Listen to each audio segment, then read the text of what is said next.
Një konflikt mes dy personash në fshatin Gjocaj të Peqinit këtë të martë ka bërë që të mbetet viktim 45 vjeçari Ylber Gjahysa, autori arrestuar nga policia në banesën e këtij të fundit. Paraprakisht dyshohet se konflikti mes dy personave të ketë nisur 5 vite më parë për një makinë të gërvishtur. Ky në foto është viktima Ylber Gjahysa, i cili u qellua për vdekje me 4 plumba nga Leonard Bashalliu. Ngjarja u regjistrua rreth orës 8:30 në mëngjesit të sotëm në një lokal në fshatin Gjocaj. Autori dhe viktima kanë qenë përfshirë në një konflikt 5 vite më parë, pasi Gjahysa i ka gërvishtur makinën Bashalliut, ndërsa ka qenë pikërisht kjo ngjarje së shkuarës, për të cilën ata u konfliktuan edhe ditën e sotme.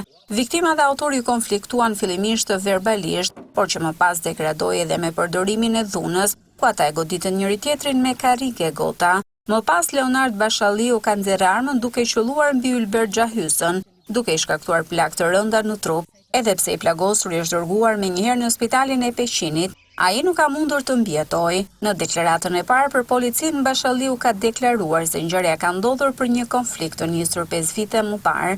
Në gjendje të tronditur, autori ka dhënë pak detaje për ngjarjen e sotme. Burimet konfirmojnë një detaj interesant, se edhe konflikti vite më parë kishte ndodhur në të njëjtin lokal dhe tavolinë ku ndodhi ekzekutimi i sotëm.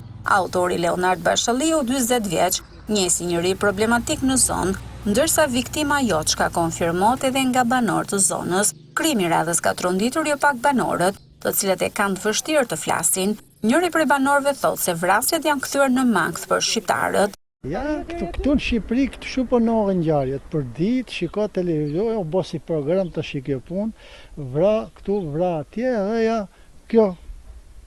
Sa të shqetësuar jeni ju për sigurinë tuaj? Siguri me çdo njeri di vetë se mos ketë probleme as me një, për shembull, mos u ha, mos u grin, mos shaj, mos fol keq, për shembull, se për këto për ngel qefi njerëzve me. Jo pse mshave, jo shumë mërziten gjithë ditën kavet, e ku vjen funi, si rezultate e kam i hekër shtëpi në do vetë ta përdor, me fjalë. Menje pakët. Viktimin e kemi pas qaf, se kemi pas pjesëtar të kablorit në internetit në zona jonë. Ka shumë problematik? Ja, burë, quni mirë shumë. Po autori ngjarjes e njëti? Nuk e jaf ata. Ata kam pas rast se vinda në e kjenjesh. Ka që problematik? Hiq, shumë djali mirë. Për tek që i ka bon nuk e jaf. Nuk di gjë më tepër, vetëm kaq se një fjon këtu, në Gjocaj, fshati Gjocaj. Po autori? Po të dy në Gjocaj janë të dy fshatar. Ka pas konflikte më herë në shtëpi? Jo, nuk di gjë, nuk di. Nuk e. Ju tronditi si ngjarje? Po tronditës është patjetër se kjo është shumë e rëndë, në fakt, po nuk e di si çu ka qenë problem, nuk e di.